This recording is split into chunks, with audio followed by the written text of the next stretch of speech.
Hey, that's me, Grounded Geek. The guy introduced me, and I wasn't there. Hey guys, how you doing? It is Sunday night. We're very excited to be back with another episode of the podcast is real here at the World Gun Geek flagship podcast. We are really live right now here on Facebook, Twitch, and YouTube, and we hope that you are joining us. If you are, please make sure to pop into the chat and tell us what's going on and ask some questions, things like that. We'd love to interact with you. We got a great guest tonight, some game developers develop a really fun game. We also have some footage of us playing the game, and we'll tell you how you can play the game and talk to these guys about how it all came together, that kind of stuff. So that's going to be a lot of fun. But before we do that, I need some other people to talk to. So here is Aaliyah. Hey. Hi. Whoa, look, our heads are super huge. I know. I'm using the different little thing there. That was weird. I wasn't expecting that. Welcome. How are you? I never want this. I'm good. All right, here. There we go. There we go. There we go. The normal head. Or I could just, just totally like bring and this. It's the Aaliyah show for the rest of the evening. Nobody wants that. I think you're the only reason people tune in for the show, obviously. So it would be a show of, I don't know nothing about that. That's not true. That's not true. Well, welcome. So we also have this guy over here, Utah. What is up? Greetings, programs. And let's see what new thing Utah has to show us today. Utah's corner. Well, so I was just going through some stuff, and I found these batteries, and I realized it was part of this. So back in 2018, Doug Jones, the wonderful character actor we all know and love, he plays various creatures, really, more than anything. Sure. So everyone Discovery, he also has been in Hellboy and everything else. He was there at the booth right next to the booth I was working at. And so I decided to accost him for it. No, I didn't accost him. I asked him kindly if he could sign this Hallmark Discovery ornament. And he said, sure. So there you go. He seems like a super nice guy. I mean, everything I've seen him. Oh my gosh, he was the sweetest, kindest gentleman you could ever hope for. And he was so humble, and I was like gushing like a fanboy, telling him how much I loved all his work, and that I would love to see him, as much as I love his character work and his creature work, I would love to see him do stuff without all that makeup and everything else, because he's done a few. There's a few. He's done a couple of where things. He's shown up as himself. Yeah. And he was very kind. He was really nice. He was a really nice guy. So that's awesome. So I'm glad I can put these batteries back in this box where they belong. Don't want any cats to eat them. Yeah. Oh yeah. Yeah, that would be. So what are the batteries for? What do they do? Does it light up? So the batteries go into the ornament, and the running lights light up. Oh, cool. Allegedly. It doesn't flip over and do the jump. No, I don't know. Black alert. It doesn't say that in the box that it does that little jumpy thing. That'd be it just pretty says impressive running if it did, lights. wouldn't it? But I'm kind of now that you mentioned, I'm kind of afraid to put batteries in, because who knows what'll happen. Because it's going to jump, and then I'll be like, where'd it go? Yeah. I want my ornament back. That was signed. Yep. Too bad. It's 600,000 years in the future, or whatever it is. Right. Now it's floating somewhere in somebody's attic. 600,000. That sounds like an episode of a podcast we should do.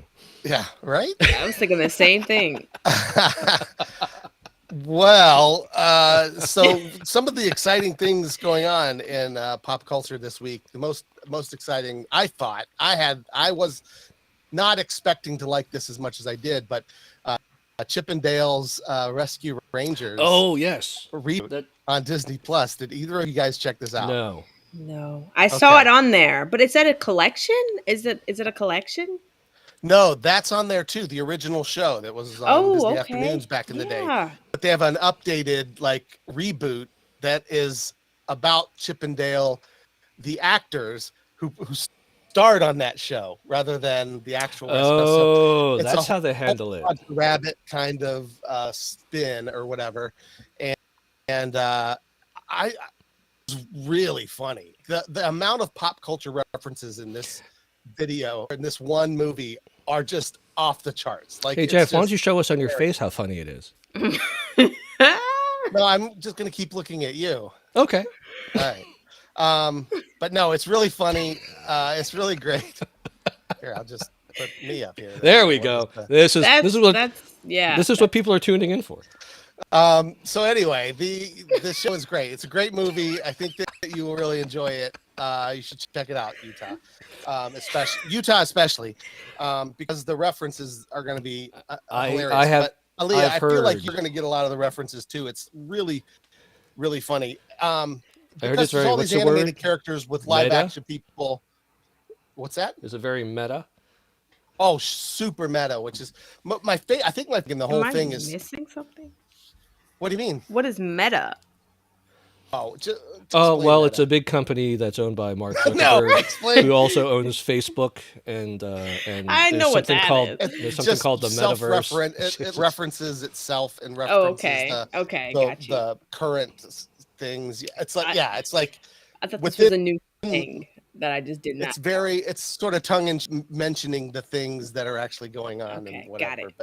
But the best joke, Seth Rogen plays like a CGI dwarf from like the Polar Express era of CGI movies. Oh, so very Uncanny Valley, kind of creepy. 100%, and his eyes.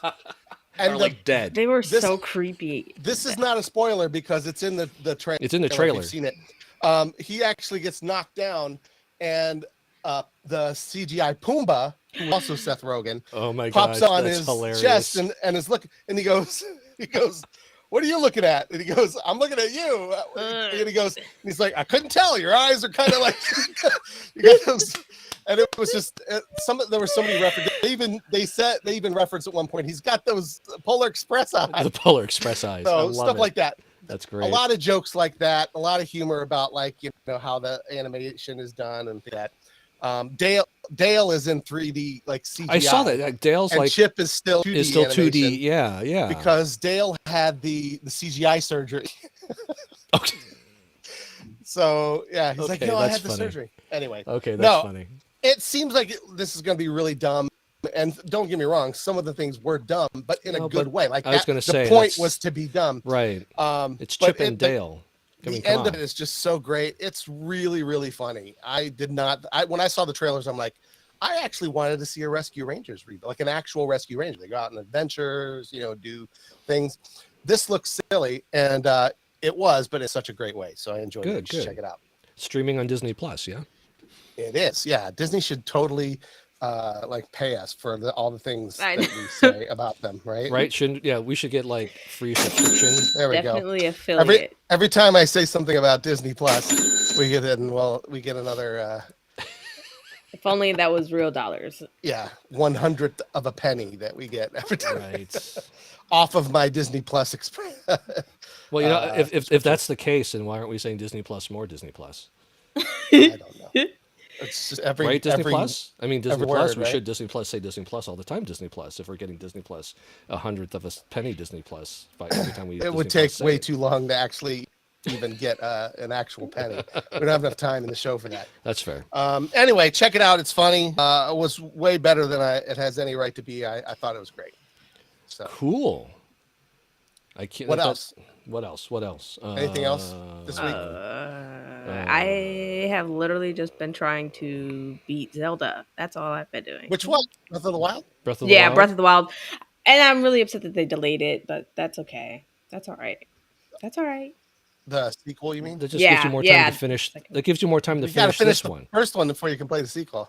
I know, but they actually built that into the sequel. They actually delayed it so that you could finish it. They're like, Aaliyah's not done yet. So they did hold this off. Like you can buy the sequel when it releases, and if it notices that your save file hasn't finished 100% the previous game, then it's Link giving you. Can you imagine the uproar if a game actually did that?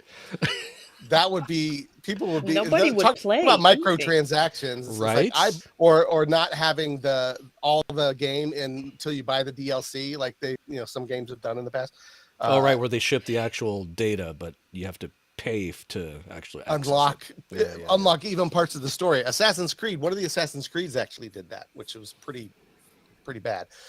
You could play it without it, but there was a piece of the DLC. It was one of the Ezio ones, and there's a piece of the DLC that actually told a whole part of the story and revealed things that were important. Yeah, that's how it is for Zelda, though.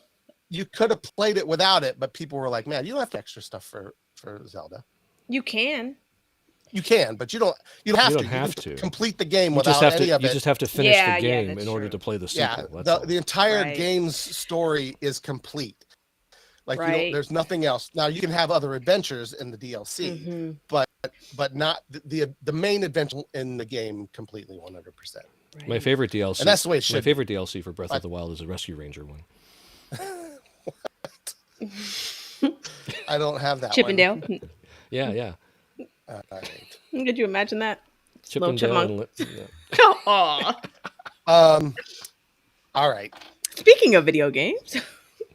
Yeah, we actually have some guests. That sounds like a segue. Developed a video game, right? And hopefully they're not gonna release it, and then the end, right when we get to the end of a round, the price screen pops up, and we have to credit card in to get to finish the round. That's what I think that's EA that does that, right? No, I'm kidding. Yeah, EA's. We're never gonna get sponsored by EA now because I just said that, but. You might as well just take that ching back. Every week I alienate some possible future sponsor, and now it's EA. I don't know. I didn't mean that, EA. If you want to sponsor us, that'd be great. In fact, I was just playing Madden the other day. It's great.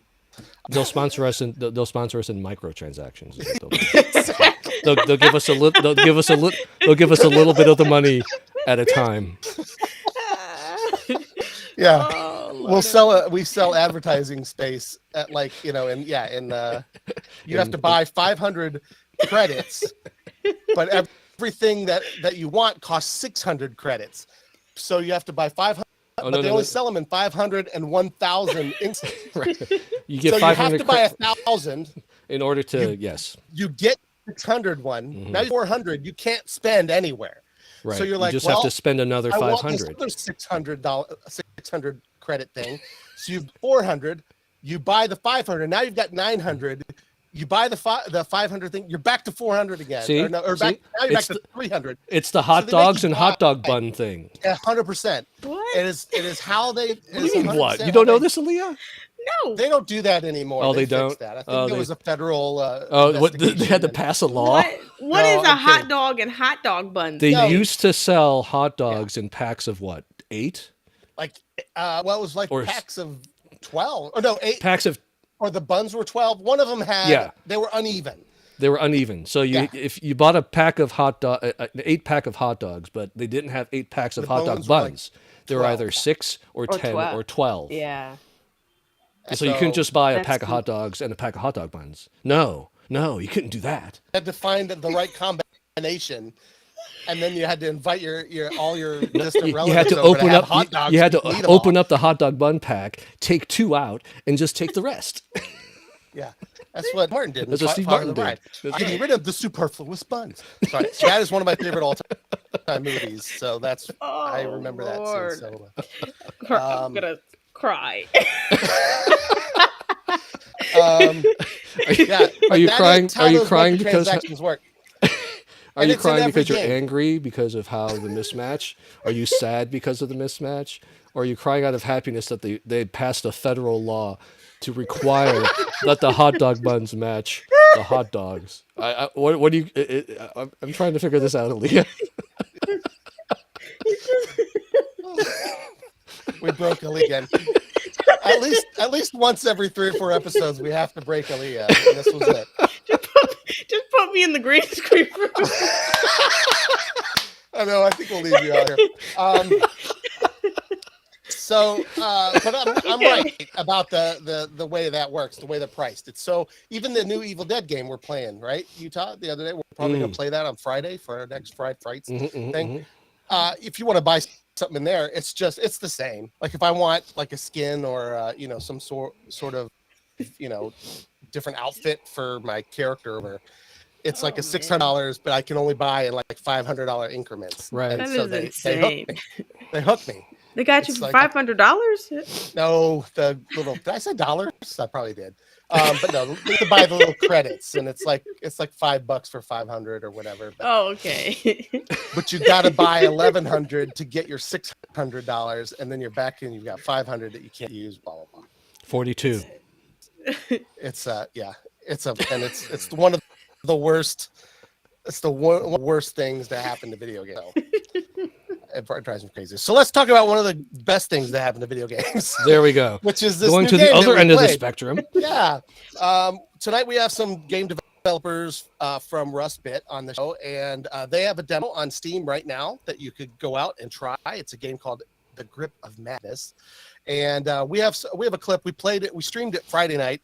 I'm gonna preface this clip by pointing out that when you can't see what else happens in the match because you could give away words. Now they are going to have an after death like experience with some sort of way to balance that, so you do have something to see or do.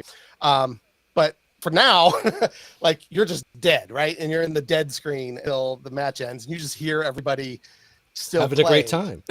And the problem is, I'm the one streaming, and I am terrible at these games.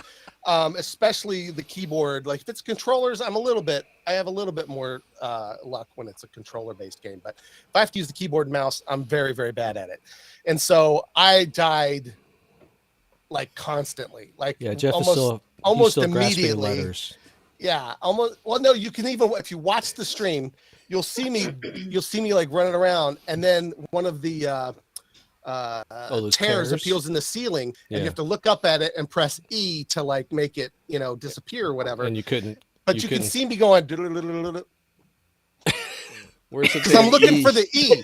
I gotta put my head down. Where's the E? There it is. Okay, it's literally right next to the W where my finger is. But I just haven't. I haven't. You don't have that muscle. I don't have that muscle memory like some people. Yeah, I don't play on the keyboard very much, so.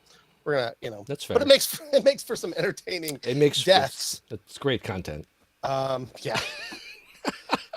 And then people watch me listening to everyone else having fun. It's a great stream. You should check it out. It's about an hour of that. It's a blast. But I did try to find a couple of highlights, and we're gonna watch those right now. So let's take a look here. If I can make this go large there. Okay. Watch out for the tear. That map looks really cool too. Who's shooting the wall? Okay. I'm testing out her laser beams. Her laser beams take a little getting used to. Yeah. It's like a plunger in charge. the janitor's closet. The whole delay thing is. Much. Janitor's closet is upstairs. Upstairs. Plunger. Upstairs, janitor closet. I don't like that room. He says the map changes, like at least where things are. Plunger. Oh, the spot. So things spawn in different spots. Yeah, I think so. Okay. Yeah.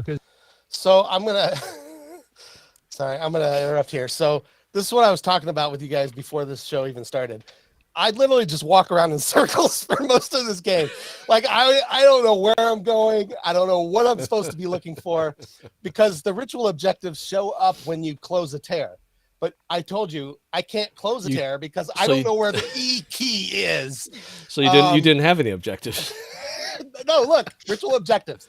Right. Nothing. You don't have any. I have no idea what I'm supposed to do, so I just wander around and look at stuff. So it's just I'm so bad. But the basically what's happening is there's this evil force that's trying to kill everything, and we have to get certain object, put them on the ritual area, and once we get all three of those things, we stop the badness, the evilness, whatever. I think that's the actual what they call it, the grip of badness. No, you stop the bad things from happening, right? And so our job is to go look for these things, and I like there's a what is that? It's a teapot or something. So I'm finding things, but I don't know what I'm supposed to be looking for. So I just wanted to explain why I'm inanely wandering around this asylum. Plunger is now in the circle. That's a thing. Oh. So the plunger was something that we had to find and put in the circle, which is because these ritual objects are just like everyday items. Is the most interesting items, but they range from plunger to a human eyeball. Yeah, well, but you see, I love it. Little do we know that was the plunger of Azeroth. Yes, and that's probably the what it was. eyeball of Sanderdron. Yeah, And there's the some sort of teapot of eldritch- Crusher, so. Probably. Here we go. Oh, cool. Oh, tear up here, They're upstairs. upstairs. Okay. You got it. Ooh, the mess hall. Gasoline I in the think- mess hall. There Oh, it goes. keep. I haven't seen Keep- a mess hall. Oh, shoot, that's the morgue. I guess it could be a. I haven't seen a mess hall because I've been walking around You've been walking around the same the room lobby for. for 20 minutes, not knowing what to do. Sorry, I just had That's to. all, but that's not the one we're looking for. It's a mess. It's a mess. And in the hall. All right, so here's What's happening? What's going on? Oh, Oh, I just closed myself in here. oh, sh. So that was trying to shut the door on the creature, Oh, so he would leave that me worked. alone. That worked. And yeah. and he's already in with me, so I that, just that worked trapped really well. myself in Yeah. here with this dog. And what's funny is you hear Jeff, who was one of my coworkers who played with us, constantly trying not to curse on the show because we try to keep it as family friendly as possible. Right. Yeah, he lets one slip later, but it's funny. God It's a dog. dang it! I'm Oh. reloading. All right, I lived. Okay. Okay. Wow. You knew you said that. Keep. Somebody close whatever terror. Oh, Yeah, Is I there- oh closed wait, terror. somebody looks like a demon right now. So just again, I'm just explaining for people who haven't seen this game before, and our podcast listeners are just loving this, I'm sure. Right. Sure. Yeah. The at this point, so my sanity is pretty much gone. You can't see it because our logo's in the way, but your sanity goes up and down based on scary things that happen to you. And I guess locking yourself in a room with a devil dog is a scary thing, and sanity will go away. And so yeah, my sanity's gone, which means now I see other people as one of the creatures. And so that's why I was walking, and one of the creatures ran across the room. But I was level-headed enough to realize it was one of you guys because of the way they were acting. So I didn't kill you. See. Right. Yeah. That wasn't me. The last time that happened. Right. Clay. Come on, guys. Don't pick on me. Oh, sh. People are trying to watch through me. Oh, that's right. Stupid dogs. I got you. I need help. Where's the paramedic? Where? All right. So one of the things we didn't explain yet is once you've been playing for long enough, eventually one of the characters like possessed and become a traitor. And so it comes on the screen, tells you you're the traitor. Your job then is to stop the ritual or kill everybody, whichever comes first, right? Right. And then you win instead of the other players. So I needed to preface the next part with that. Where are you at? Which one are you? Oh, I'm the Right in front paramedic. of you. Oh yeah, Okay, you're I the medium. I'm the paramedic. I'm Oh. dead. Oh, Oh, really, Jeff? All right, you kill him. I'm about to Oh, guess really, one. Jeff? Yeah, he says, "Where are you?" And I come over there, and he shoots a blast through my face. I'm bringing the axe out. Get over here.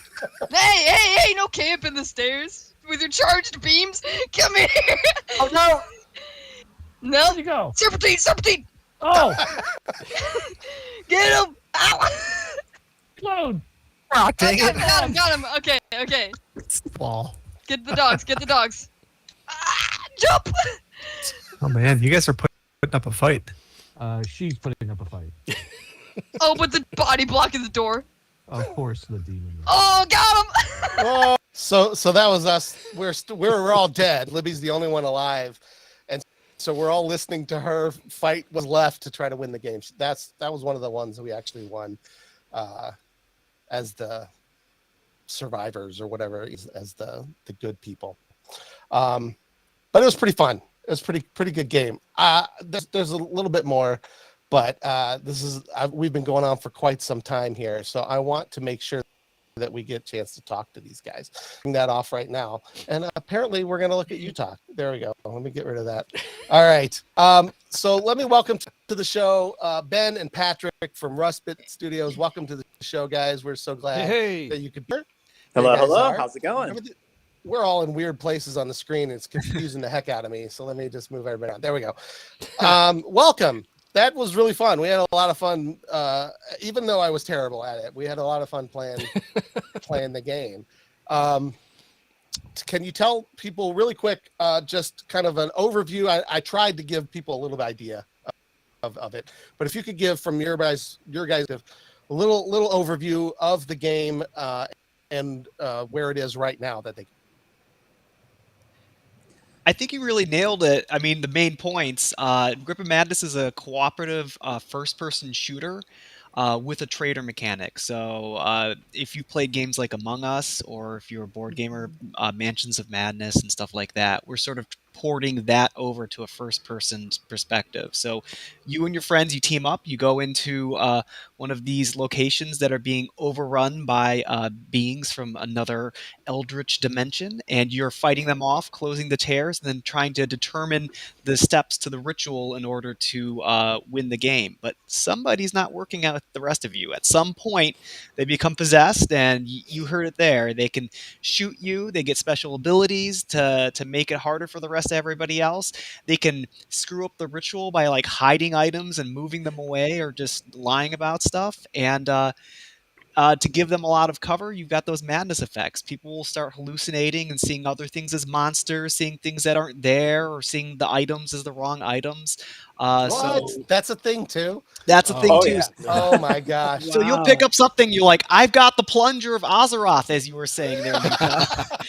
And then you run and you drop it onto the pentagram, and then you see it turn into a different item and then disappear and say, you messed up. Right. So, Oh, that's right. It does. Wow. It says you found the right item, but I didn't realize that was because you could find the wrong item. I thought it was just because you Sneaky. found the plunger and not the teapot, because I'm like, I'm bad at this game, but I know the difference between a plunger and a teapot. But no, apparently I might not, because I might be insane. so yeah, In the grip. it's a lot of fun. In and the you- grip of madness. In the grip of Yeah, madness. and you That's can right. be gripped by madness. It's up, like you said, it's up on Steam. We've got a demo available now, and you can wishlist it or just play it as it stands. Awesome. Patrick, you have anything you want to add to that? Oh, I was just going to tack on to the madness effects aspect of the game. In the grip of madness, you can't trust yourself, or you can't trust your friends, let alone your own mind. Yeah. Yeah, that was the interesting. So I got to be the trader once during the game.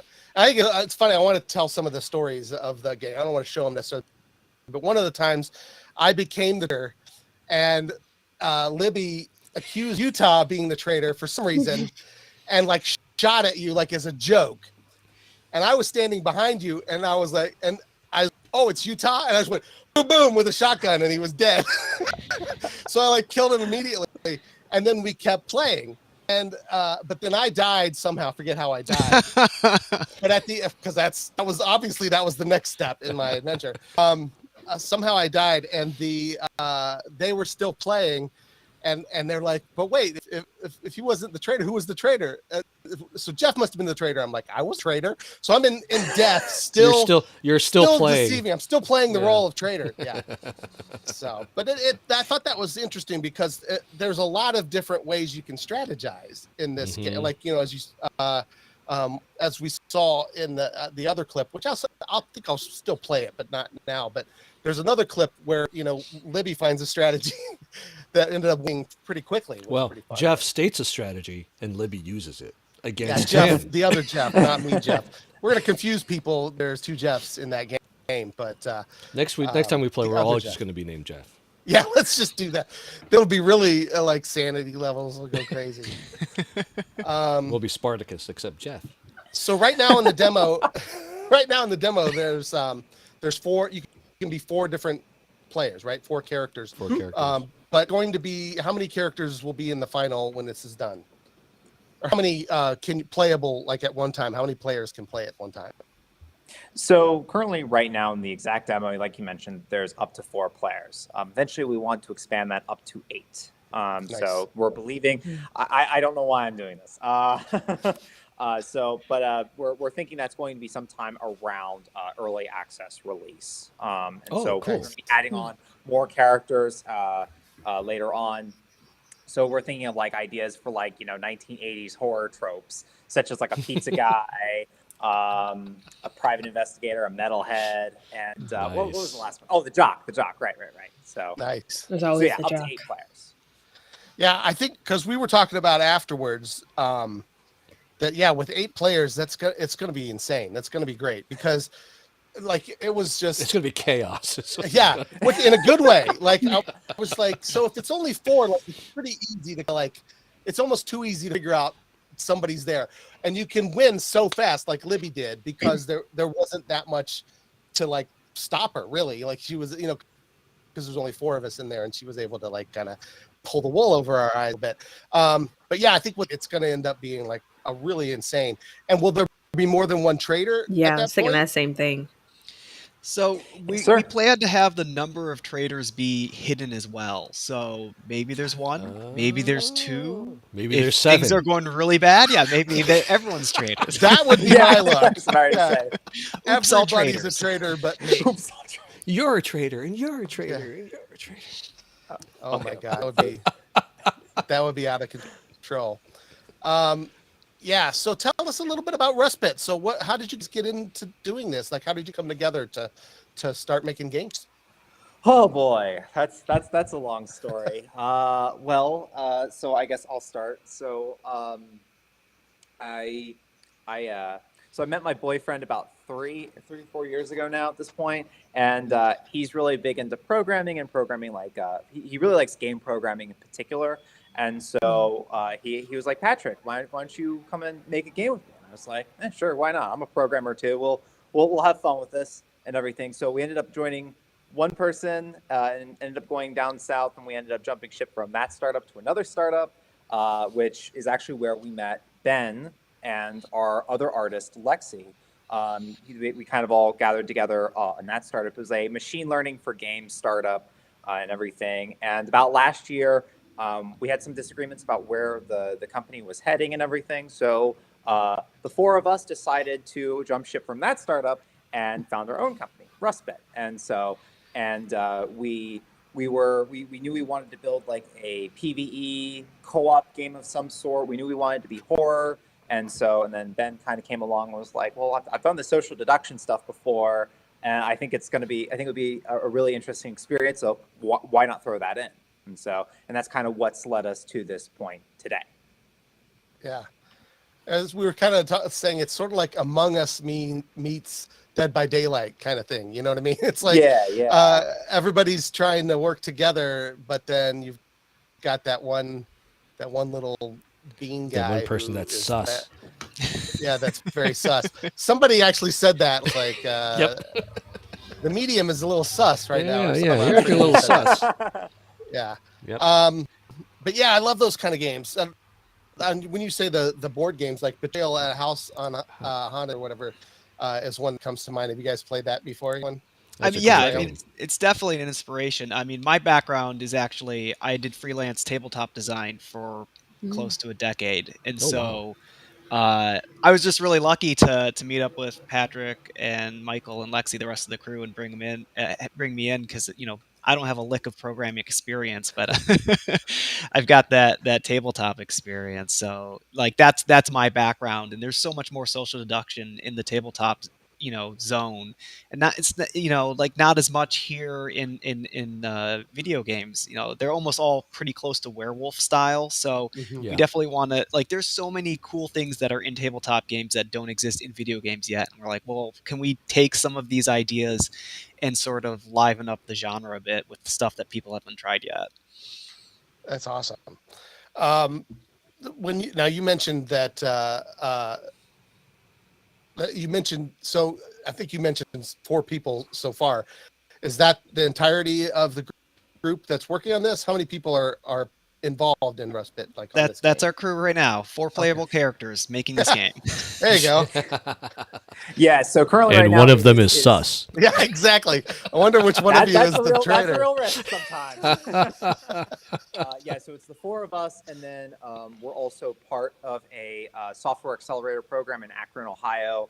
And we have like kind of a entrepreneurial advisor who's also a big gamer, big nerd himself. And so he's been kind of like helping us with like actually like growing like the Rustbit business and helping us build like the game as well.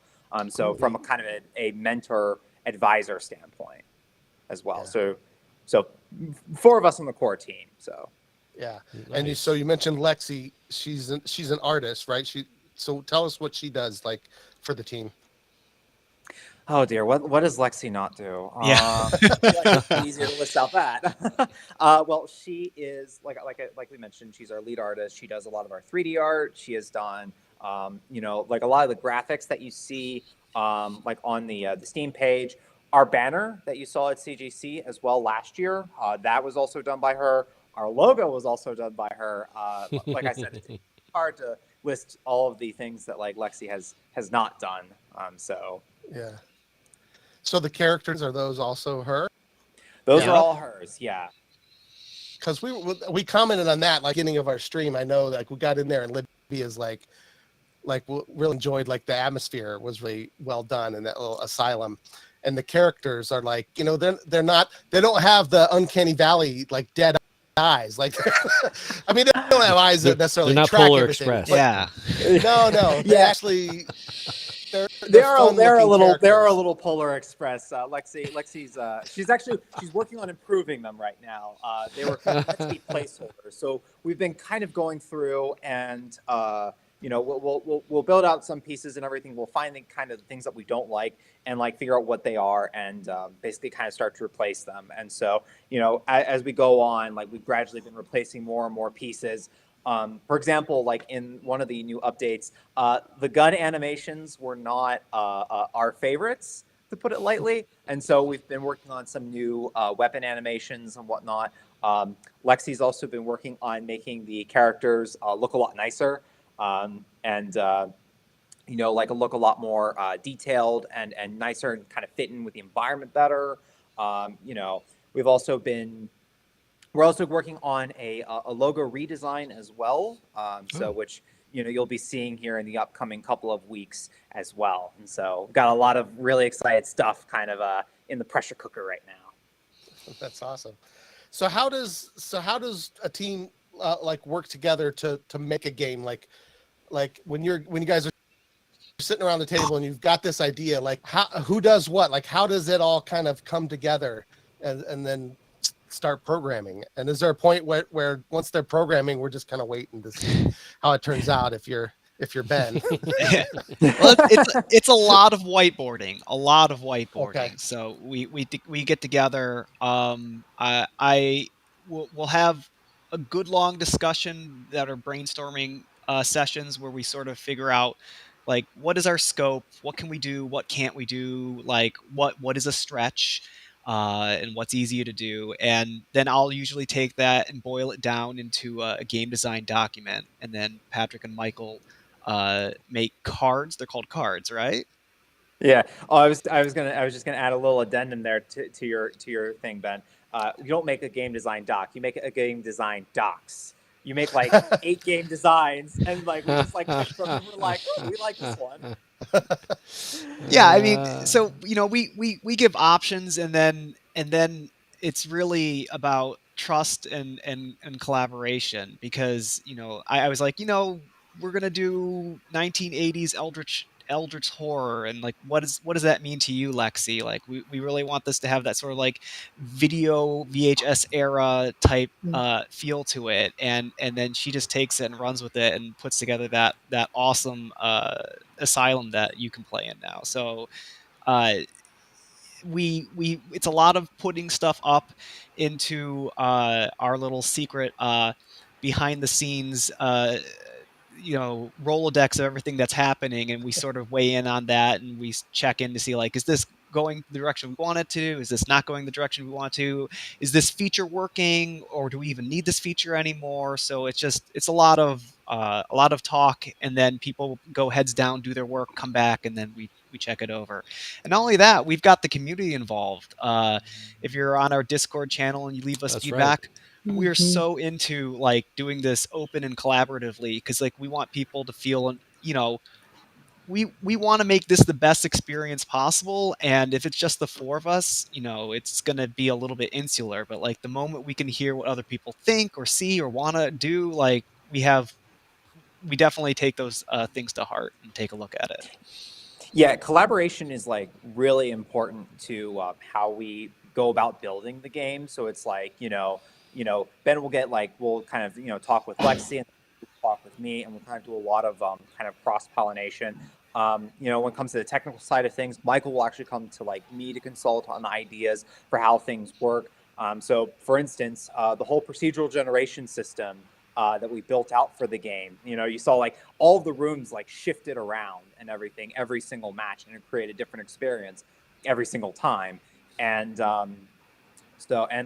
it was just literally Michael and I sitting over brunch. Cliche, I know.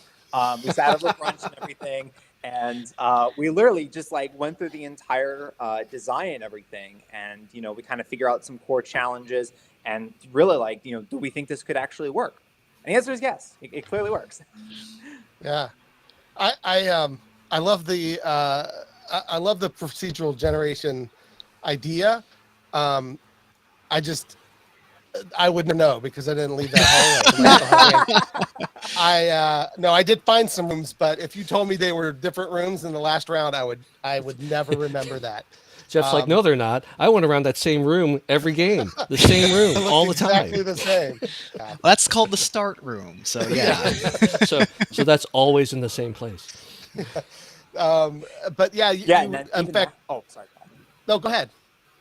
Oh, I was going to say, and even that in the future is actually going to change as well a little bit. So the demo that we have right now, it's just procedurally generating the actual layout of the map. And what's cool about it is that the more features that our artist Lexi adds into the game, to those maps and everything, those map pieces, the more randomized it's going to become. And and we also have a lot of explicit control over how it generates and everything too, which is really neat, because then that helps us maintain a consistent style all throughout. So it's not you're not going to find a laundry room in the children's ward, for instance. Oh, yeah. I mean, I guess, if it's totally random, it wouldn't make a lot of sense. Like the morgue is right next to the mess hall, and it's wait a minute. The morgue is the mess hall. Well, that was actually somebody actually that Utah. I was you said something about, and I never did see a mess hall. That whole, I still don't know what you guys. I found the kitchen at one point, but I have no idea where the mess hall is. But I did find that morgue, and it was a mess. That was the closest to the mess hall. I don't know. Yeah, no, it was. I love that aspect of it. I also, and then obviously, you like the people throwing out ideas. I think it would be kind of interesting if the ritual spot moved also. You know what I mean? You have to actually find where it is, as well as find the items, and then you're really should I say something out loud? The trader's going to know where it is. That kind of stuff would be kind of interesting. I could have sworn. I don't know. You guys know how to design games. I was just thinking, wow, what if that wasn't in the spot? That would at least one match. I could have sworn I saw a circle upstairs as well.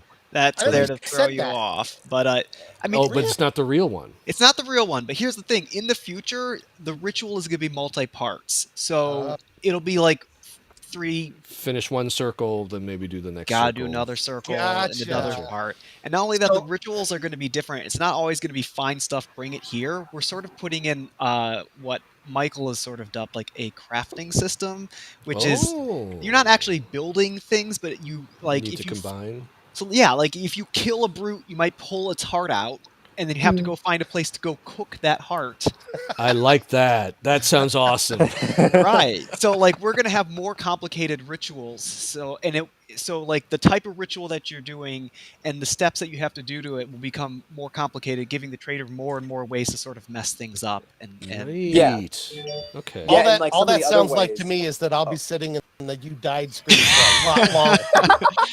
That's what that sounds like. Well, like you said, we're gonna have something for you to do when you're dead too. So don't worry. It you can just float around and just Yeah, we were thinking in Phasmophobia, you're like a ghost. You can't tell anybody anything. You know what I mean? You just have to. You just float around and laugh at everybody. That's exactly actually what we're thinking about. But just to add on to some of the other randomized ritual ideas, is we're thinking so we're thinking maybe adding a mall in at one of our future maps, and maybe in the mall you need to play a particular arcade game, and you need to find the corner of put into the arcade machine, or you need to find a record in the record store and take it over to the pizza shop and put it in the jukebox, or you know, like things like Interesting. Aaliyah, a record so- is what we used to listen to music on. that. It's like a It's CD. it's like that's- a- no, wait. Do you know what a Oh, CD do you know what a is CD either, is? Do you even know what an iPod is? probably? She knows. iPod. I do. Rest in peace, iPod. An You iPod guys look Touch, like you're yeah. my age. Like we're the same. I'm only 24, so. So Oh, yeah, You know what Patrick's a vinyl young record enough. is, though.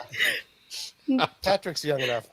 Okay. So we explain I'm not what a alone record here. is to Patrick. Did you guys explain that to him before it came up as an idea in the game? Or Oh, I'm kidding. Oh, okay. Leah and I are quite seasoned, as Aaliyah puts it. Yeah. As Aaliyah likes to put it, we are It's- very well seasoned. It's funny, the 80s theme actually was Patrick and Lexi really pushing for That's that. awesome. I was like, Yeah. that far back? They're like, yeah, we love the 80s. I'm like, all right. Like, I think I was the only one around for them, but that's Hey, you know what? It's all. I mean, look at how popular Everything's in a Stranger Things cycle, is right? Yeah. with everybody, and a lot of it.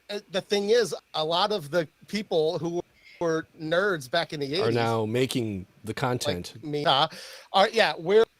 we're looking for that content that reminds that. Like, we don't want another Harry Potter game. You know, I'm kidding. I love Harry Potter games, but I'm just saying, like that. The pop culture that we grew up with is the current pop again. So I'm like, this is great. Like, if you have any kind of 80s vibe to it, I'm all over that. Yeah, I love it. Yeah, and it's like, especially like 80s horror, like the 1980s was so like pivotal for defining what the modern horror genre is today, and everything. The 70s and 80s in particular, but more so like early 80s and everything. And it's just I don't know, like I was a big fan of I was a big fan of Stephen King when I was younger, and I Wow, absolutely loved The Shining, especially. And so, you know, Yes. and that's kind of The was kind of scariest book I've ever read. yeah, exactly. And that was It kind is. of my foot in the door to, you know, just kind of like, you know, experiencing like all of these like, you know, classic VHS horror movies and whatnot. So You just So you're gonna spoke go ahead, to Jeff's heart. You did. I love Stephen King. That's what we. In fact, we were joking. Like an Overlook Hotel, kind of level would be kind of neat. Like you could, Right. But you something can't call that- it Overlook. It has to be Underwatch. yeah, something that looks like the pattern on the floor, but not exactly. We were And then the room explaining number has to be the right room number. You could not have the wrong right room number since Kubrick blew that. a procedurally generated hedge mage. There you Yes. go. To discover Yeah. every time. Yes. Well, see, that's the movie, though. That's the movie. It's That's true. Gary Garden in the book, Right. which was a lot scarier. I'm sorry, the book is one of the scariest books I've ever read. One of Stephen And King's best. I love Kubrick, a fabulous filmmaker, but that is a terrible adaptation. It's a good movie, terrible adaptation of the book. It's like Jurassic Park. It totally misses every beat of the book is missed. Mhm. But he made his own movie, and it's great. I love it. I'm not knocking The Shining as a film. It's Fair enough. phenomenal. But as an adaptation of The Shining, the book, it's garbage. And even Stephen King says that. Like, this is not the book I wrote. They did Wendy wrong. Like, Wendy is just completely betrayed as a character. No one's to, Olive Oil. What's her name? Shoot, she played Olive Oil. Shelley Play Duvall. Olive Oil. Shelley Duvall. Duvall. No offense to her, because apparently she was like actually emotionally abused. She was like, traumatized. She was during the movie, yeah. traumatized making the movie. But her character was nothing like Wendy. The Wendy was much stronger. She Yeah. was like protecting her son. Like, there was just more. There's just so many things were missed. And Stephen King, my favorite quote is the great thing. The point of the book is that a regular dude goes crazy. It's like, but when Jack Nicholson shows up, you already He's know already he's crazy. Like, he's looks crazy. Like, you don't look at Jack Nicholson if there's a sane man that just walked into that hotel. You know It's he's the gonna play a eyebrows. bad guy. Yeah. So that was just a thing. Sorry, we got off on a whole tangent. This is what we do on the show. But anyway, no, I love the Stephen King ideas, and I would love to see more of that. I wonder if you you know how games like Ghost of Tsushima have the Kurosawa mode where you can go in black and white with the film grain. Film grain. You should have a the audio setting clicks. that brings up the VHS like tracking or something over while you're Yeah. playing. That would be fun. We were planning on having madness effects that mess up your screen like that. Oh, see, there you go. Sorry, I didn't See, mean so to spoil it you if I guys did. are already working on it. Excellent. Oh yeah, That's great. I was that. actually working on a lot of like VHS effects like in Unreal already. Literally, Nice. actually, like earlier, just like before coming on here and everything. So Very cool. Right, have like the clock blink midnight constantly because you can't figure out how to program it. Yeah. On the VCR. Oh my gosh, you should make one of the tasks having to program the VCR to record. The person will be one there would ever forever. win that. Yeah, right? Exactly. It's like we were stuck at the VCR programming. We just needed the one step. The one step. Yeah. You had one No, job. is a box that would have like these tapes that had a lot. No, Yeah. You VCR had stands somebody. for Video Cassette Recorder. you had VCR, right? That's not I that old did. enough that you don't have. Okay, you know Yeah, what that is. I did have. Because my kids VCR, watch yeah. stuff on VHS, so I know that she did too. Because Yes. she's as old as my kids. Yes, I had VCR and cassette Yep. tapes. Did not have a record player, but it's still Yeah. going. Well, my kids didn't have a record player either, so yeah, I've got a record in my apartment. yeah. Very I wish I still nice. did. Yeah, I would love to start collecting vinyl again. That was, but it's an expensive hobby now. Yeah. Vinyl's expensive now. Who Yeah. who knew? Or at least the old classic stuff, right? Matt finds some treasures at some of his. Fine, Utah. Bye. So apparently Utah's done with the show. He left. Oh no, you're bringing vinyl over. What? That Rubber Soul. Oh my gosh. This is an original. Like I actually bought when it was this. I think is the first pressing. Look how good it looks. So this is from my mother-in-law. She had like a whole bunch of like milk crates of Holy old cow. vinyl, and she said, "Hey, I'm going to throw these out." And we're like, "Oh, What? we're going to go over." no, and, don't and- do that.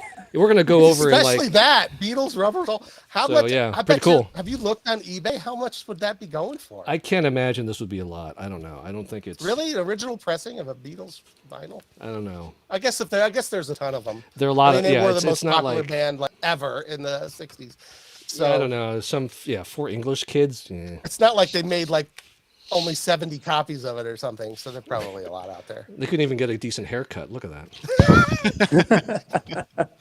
That's funny. Since we're off on a tangent,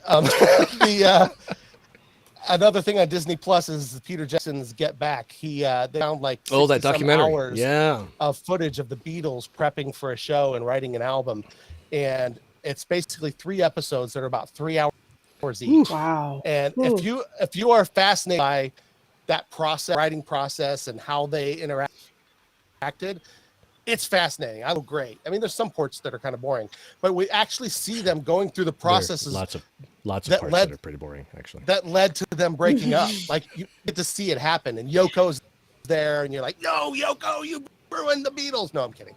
But they have those conversations, like Paul McCartney talking about Yoko and how she's, that John doesn't show up because they're doing their thing. It's interesting. So anyway, Beatles, awesome. Watch that show. Let's get What were back. we talking about again? Let's get back to I think this our game called guests. the Grip of Madness. Yeah, that was it. This is, Listen. Talk about the Grip of Madness and not pay 0.01 cent each time they say it. Disney Plus. That's right. Hold on. There you go. I didn't have my cha-ching ready for that. Sorry. There we go. And we there we wonder go. why we don't have sponsors. Exactly. Yeah. So, maybe this is a loaded question, but do you have any kind of ETA, kind of the final version, or at least like you said like the early alpha, you would maybe have 8 players in it. Like what kind of ETA are you thinking? How does that kind of development process work? So we're That pause early and on everything. Yeah. today, Ben's like, you got this, Patrick. Yeah, Like, he didn't even take a breath when he was gonna speak. Yeah, He's just like mhm. He knew it wasn't for him. Patrick's the one who makes the timelines. I have the CEO title, so Yes. I get to make the big executive decisions. So the only It's thing in I your like title. is-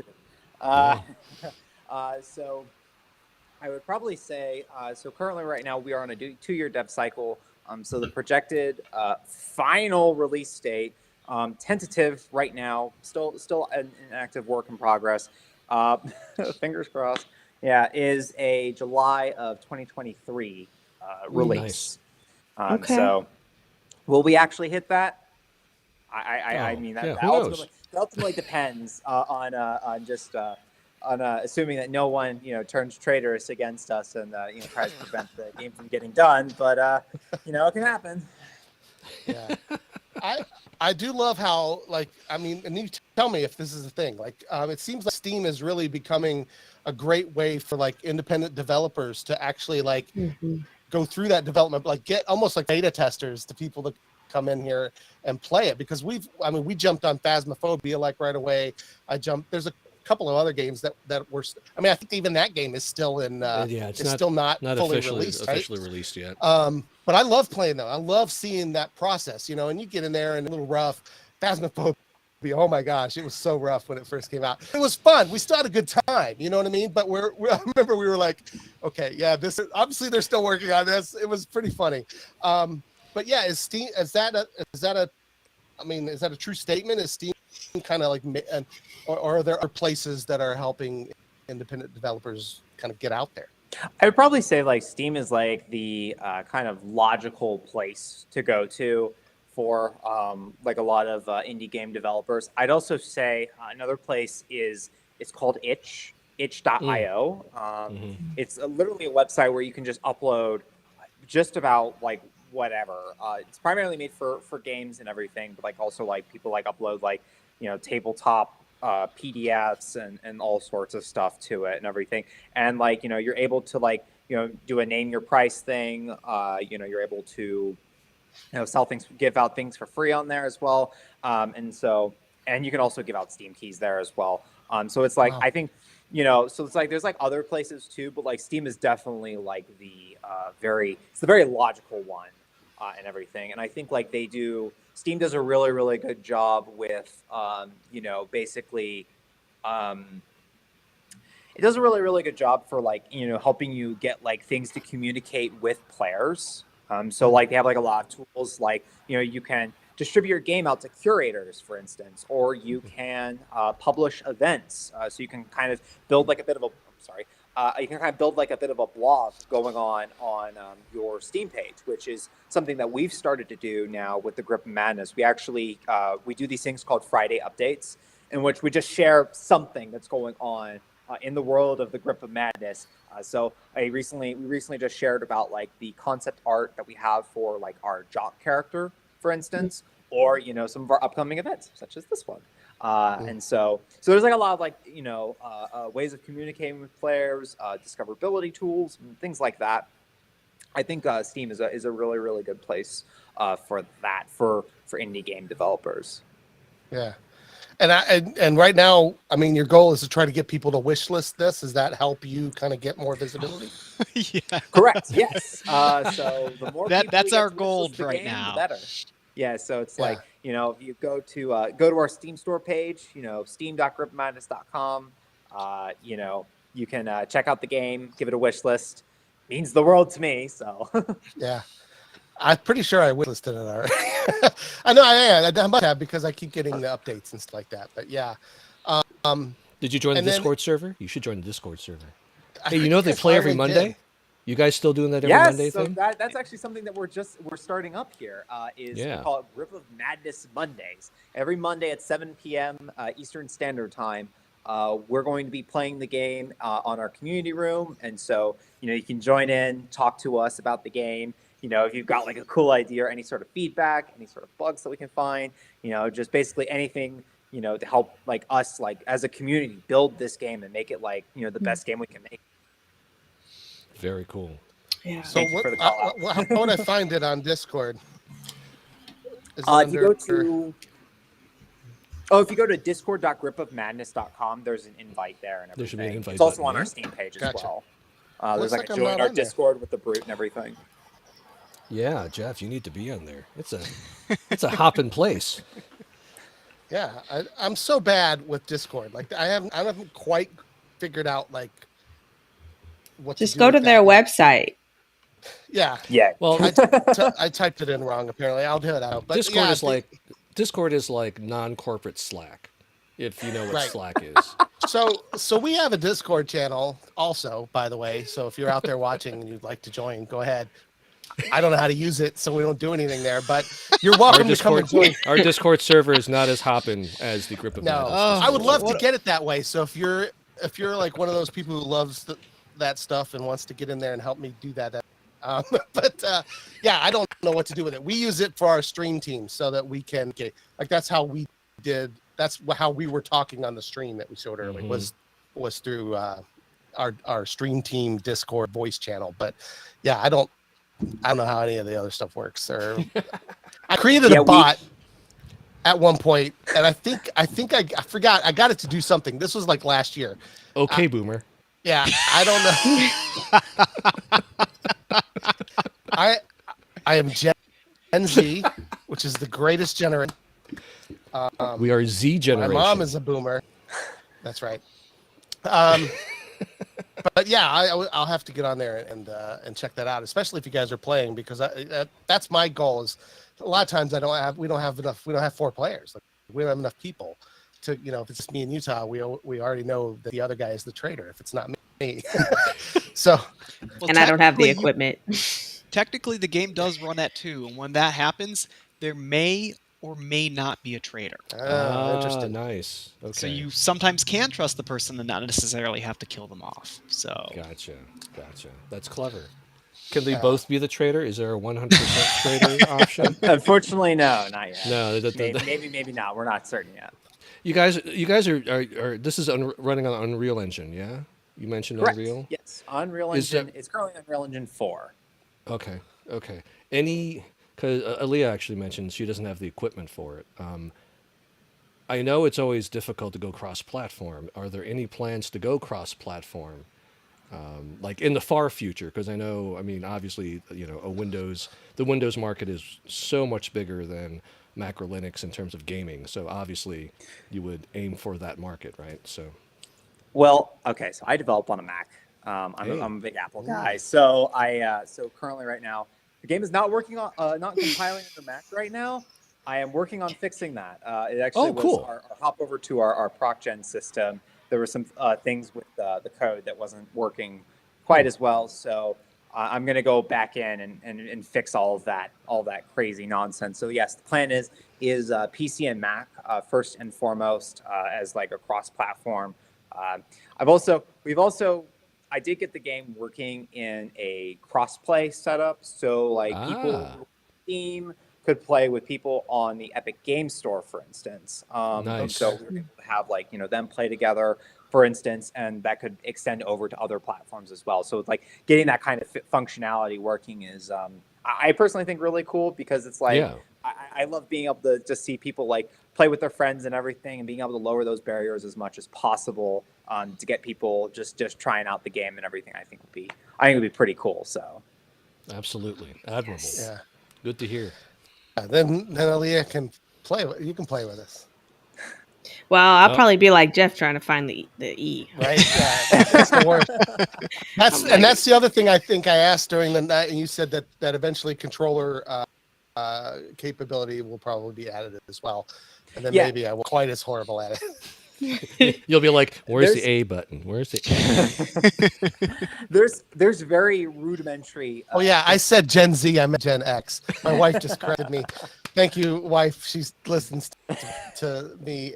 She doesn't listen to the podcast. She listens to you. me in the room. So you if hear I start ranting, she can hear it over there. And when you start, Jeff, when you start ranting, I can hear X. you. I don't know my either. That's why I can't find E. That's why I can't find the E key. Yeah. Anyway, sorry, I interrupted somebody to point that out. I don't know who was talking. I was just briefly mentioning about I was just briefly mentioning about how there is some controller support. It's not the best, so I'm still working on it. So we'll there's a lot more stuff that actually goes into controller support when it comes to a first-person shooter style game, as opposed to like just using keyboard and mouse, because there's a lot of things such as aim assist, bullet magnetism, things like that. There's all these little pieces that we developers engineer and architect to make your experience the best.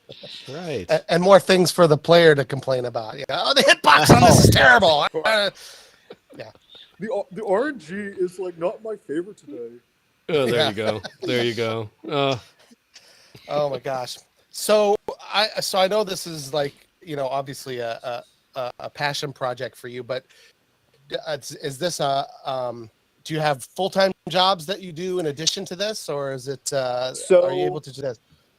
So Rustbit is a fully functioning LLC and everything. Michael, Lexi, and I are full-time. This is our day job and everything. Currently, right now, Ben is an architect by day and game designer by night, a sort of thing. A double life. Yeah, moonlight. So that's currently our situation right now. So we are in the process of seeking additional funding and everything, so we can bring Ben on full time and everything, and expand our team even further to get the game out the door and everything. So nice, cool. I just imagine Ben has a costume that he wears when he's designing games at night. Now, the way you said that, you see it. I'm in my company. He's in the costume now. Yeah. Is Ben even your real name? It's the cap. Well, it's It is. It's the Clark Kent look. That's right. As soon as he takes the cap off, we'll the cap have no off, idea who he yeah. is. Yeah. No idea. Yeah. It's like Perry the Platypus. Exactly. Sorry. A platypus?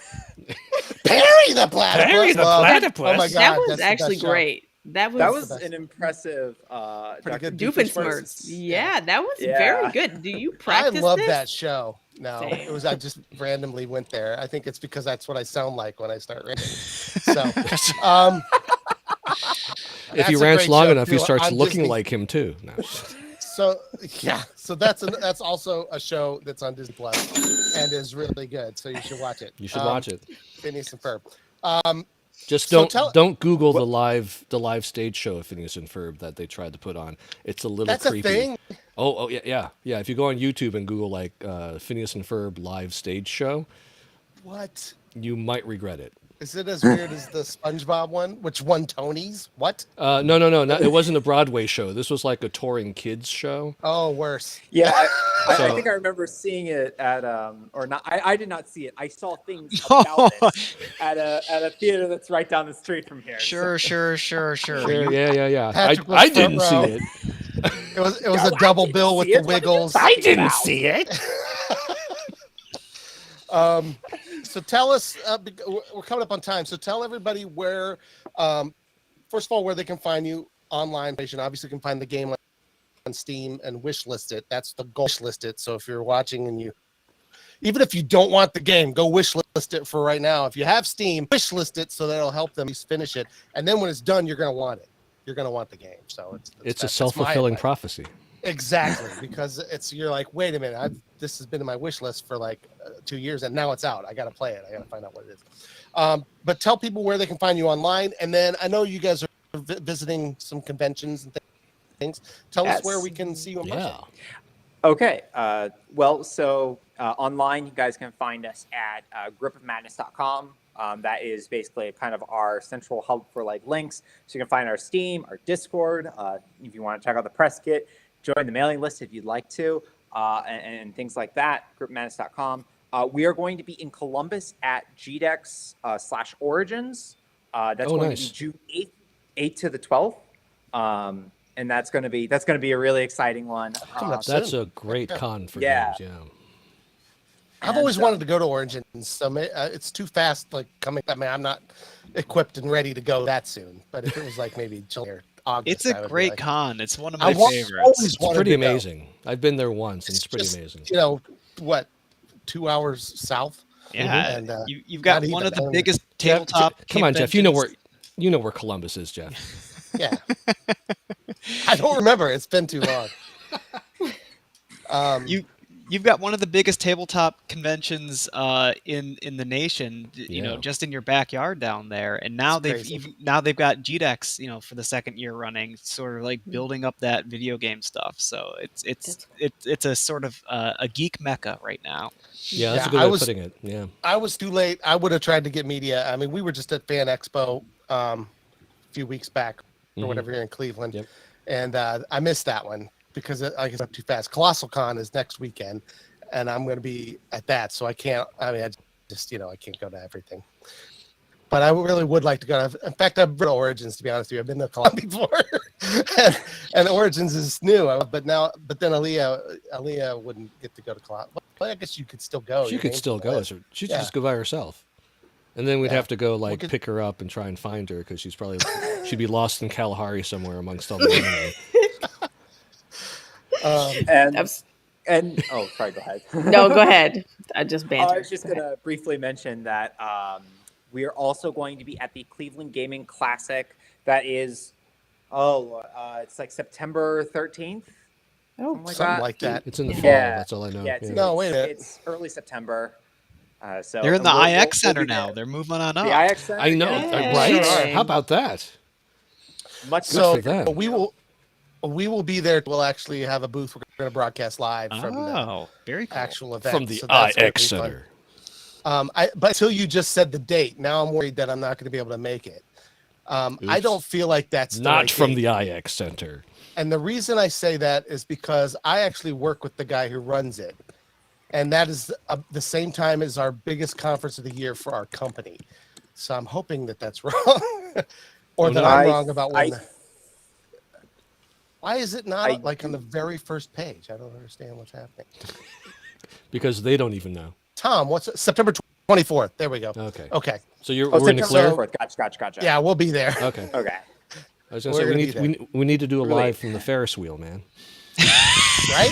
There we go. That'd be fun.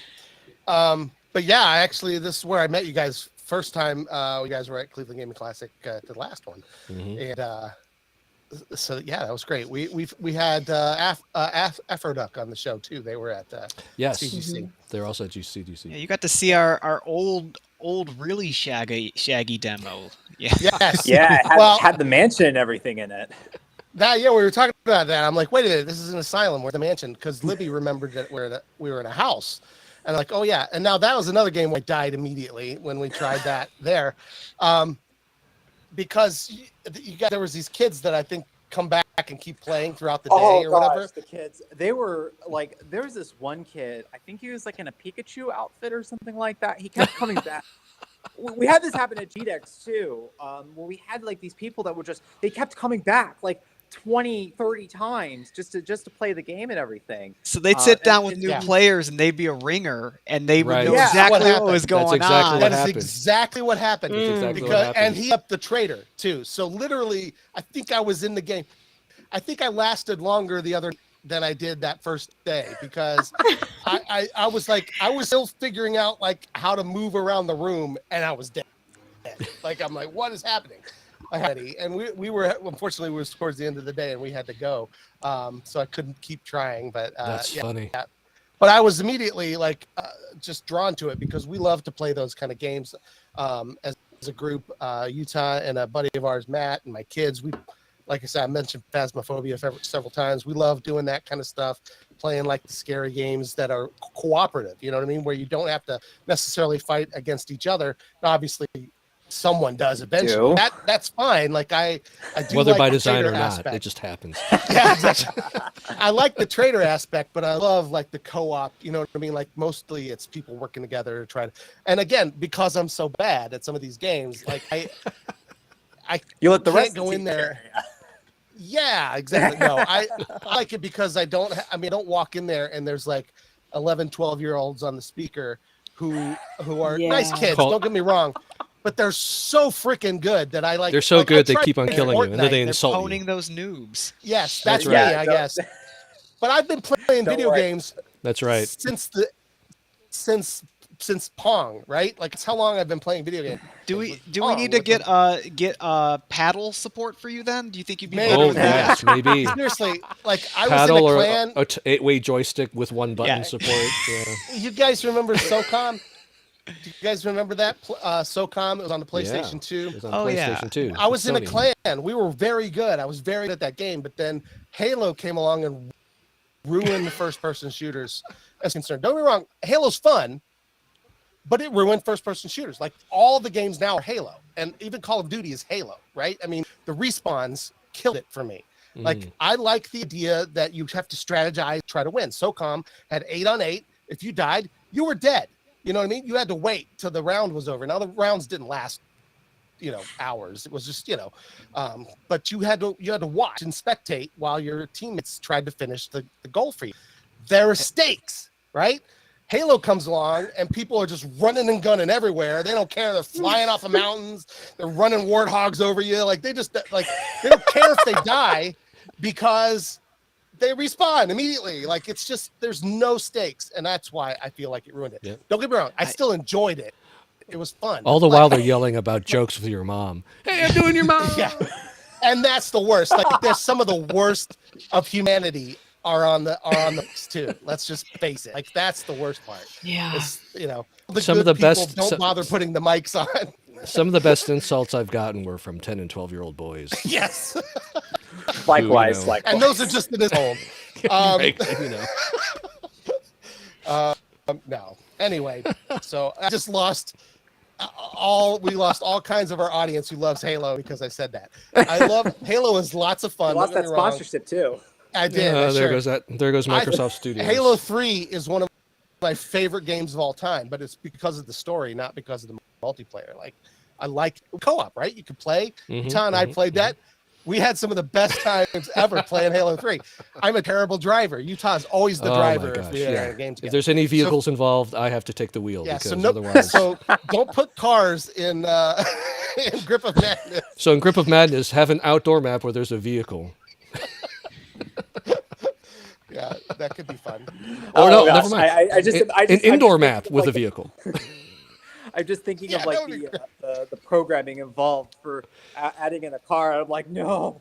Yeah, right. Oh, that would No, be, that's good. Please don't. yeah. Because that's, You don't. I'm so bad. You don't need any vehicles. No vehicles. like we're playing Evil Dead now, and Evil Dead is fun, but you get in those cars, and not only am I a terrible driver in the car, but the car can become possessed and like kick me out and run me over.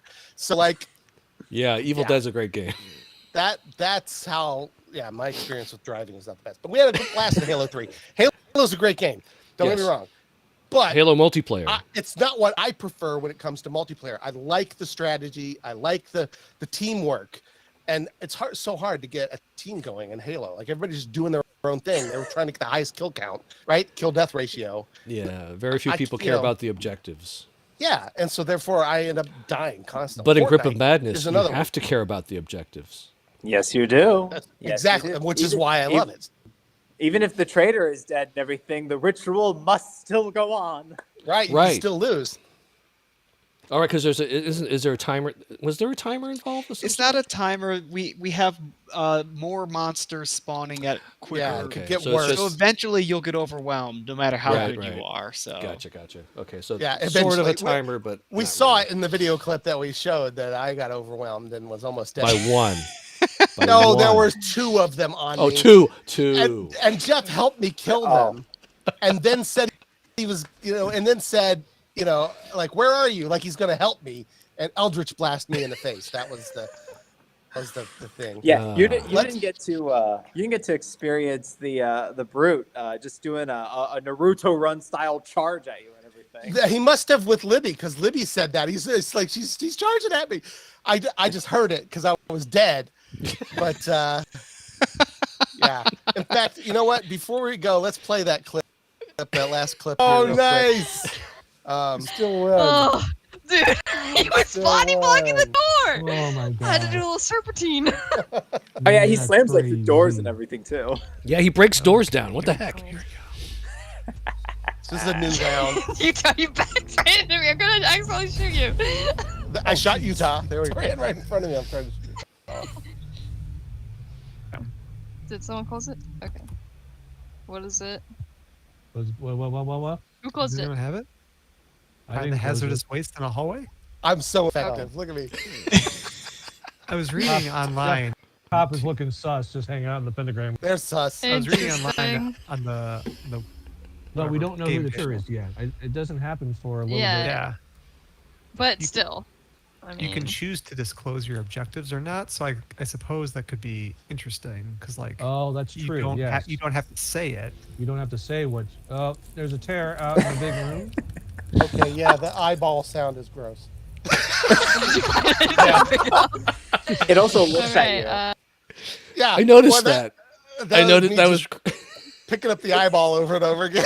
you. It was like, I'm such a benefit to the team over here playing with an Well, eyeball. That squishy another sound hallway. is really well done. Yeah, it's pretty fun. Whoever done your sound gasoline and their design. straining cell. Oops. I think that's upstairs. So Jeff just pointed out that you don't have to reveal your objective. That was. Oh, he says the rooms are randomly generated sometimes too. Oh, interesting. Oh, I believe it. Oh, there it is. There it is. Oh, you found it. All Already? right. Dash. Oh yeah, here's the eyeball. Hey, everyone go Good pick up sound. the eyeball. Okay, hold on. That's a good sound. That's a good sound. Oh, Yeah, shoot. true. No. Wait, I Tear think I'm upstairs. hearing it too. Oh God. Where's the tear? Upstairs. How Ah, do I get? Where the freaking? Is that a dog? Oh, yeah. I'm about to close myself in with it the again. dog just standing on me. Oh, the stairs. I always Okay. have Are we looking? trouble. Shoot. Oh my god. Shoot. I know this thing's. Right. There's so many. I know. Somebody's the traitor. Whoops. Sorry. Well, my sanity's impaired, so I just saw a demon. That wasn't real demon. Yeah, mine's impaired too. All right. So what do we have? Does So we anyone have have any gasoline. objectives? We got them all! Oh, who is the traitor? I didn't give him a chance. I was not expecting it to be that quick. Wow. That's because I was withholding information. Yeah. I just did a True. speed run. Yep.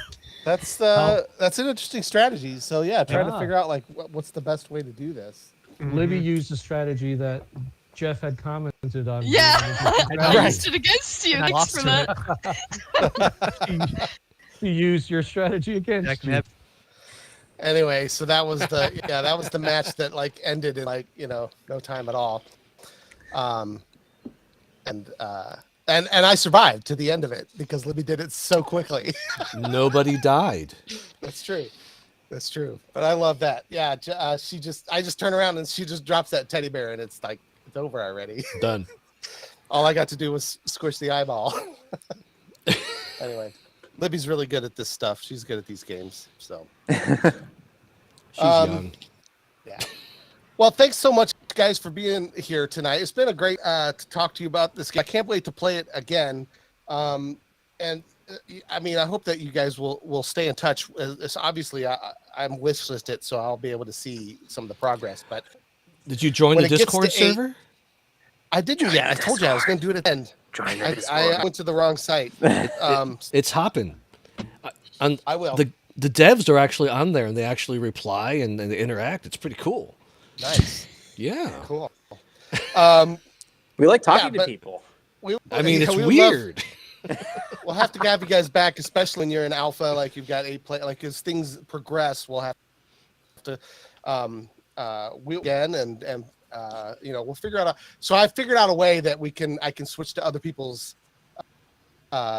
viewpoints. You talk to yeah. So we'll institute that when we play again. Oh, so that if that's I in-game? die, I can flip it over to no. It's a method we'd have to do on the outside. But yeah, if I die, I can flip in my To a OBS, different can stream. flip to somebody else. Yeah, so we can see flip to Libby because she's the only one who lives through all of us. Just stream Libby. I mean, You honestly. should, yeah, you could, yeah. I should just take her screen and then like narrate what's happening so that I. Oh, but then I would know she was the traitor if she, you know what I mean. So I shouldn't be able to see that, and I wouldn't be able to play. Oh, that's true. So it's got to be me, and then I'll switch. You know what I mean? But Right, anyway, gotcha. Yeah, and then when you die early, you can switch. Yeah. So yeah, love to have you guys back. Would love to play with you guys when there's Yeah. 8. That would be a lot of fun. We could have a World Gone Geek versus Rustbit. Well, not Oh, versus, come because on. we're all on together. We're After friends all this until talk- we're not friends. Exactly. After all this we are. talk about loving co-op games, he does that. What? Well, And it's not hating- actually hating, versus, though. You know what I PvP. mean? I hear you. Yeah. But yeah, it will be a lot of fun. So again, it's Ben and Patrick from Rustbit. Thank you for joining us on the show. Thank you Thank very you for much. having us. Make sure to check out Grip of Madness on Steam. Wishlist it right now. Go. Like pause YouTube now. and Like do go it now. it. Like just Yes, stop if everything. you're- Drop You can everything, just do multitask. it You can now. still listen to us and wish list. Go. Oh, okay. We'll wait. Well, yeah. No, you go. test didn't have to pause, so don't Well, pause. No, We'll no, wait. don't pause. Go. We'll wait. Yeah, we'll just We'll- wait. Well, wait. We'll be here when you get back. Go ahead. No, not there. Okay, no, I gotta do that. No, wait. Check that out, and hopefully we'll see you guys are playing these games and stuff. We're going to be doing every Friday night, World Gun Geek Friends. Friday Night Frights. We're going to play horror games every night. We just did Grip of Madness. Next week, or this Friday, we're going to play Evil Dead. It'll be the first time we've streamed it since we started playing it when it came out. It's fun. I don't suck as bad at this game. I actually do pretty well at this one. It's a lot of fun. I still can't drive. Yeah, don't But drive. yeah, I have some times in that game. It's a lot of fun. I'm terrible at the single player. I almost like controller smashingly like angered by the single player. Wow. But no, the co-op and the multiplayer is awesome. So we'll be doing that Friday night. Make sure you join us. Hopefully this Wednesday we'll finally have the Shawarma Shack back to talk about Doctor Strange and the multiverse of madness. We didn't do it last week because we had some scheduling issues and other things. Benedict Cumberbatch is a busy man. Yes, so hopefully we'll be here to talk about that on Wednesday. The way you can find out, though, is subscribe on YouTube, subscribe on Twitch, subscribe on Facebook, follow us, Twitter, whatever, and you'll be able to find out when and when. And yeah, we're at World Gone Geek pretty much everywhere. Make sure you check that out. We'd love to have you as a citizen of World Gone Geek. We've got 2 more episodes of the season. That's it. 2 more. Next week, we're going to be talking to Marlene Sharp. She's a producer, writer, creative executive who worked on Sonic Boom and some other Sonic the Hedgehog type things. She was a consultant on one of the movies. So that's good. Lots of interest. I stopped the music. That's going to be very interesting. And I pushed the wrong button. It is what it is. Thank you for watching. Thank you for listening. If you're on the podcast, we appreciate it. And we will see you guys next time. Have a great one. Bye-bye. Go see everything everywhere all at once.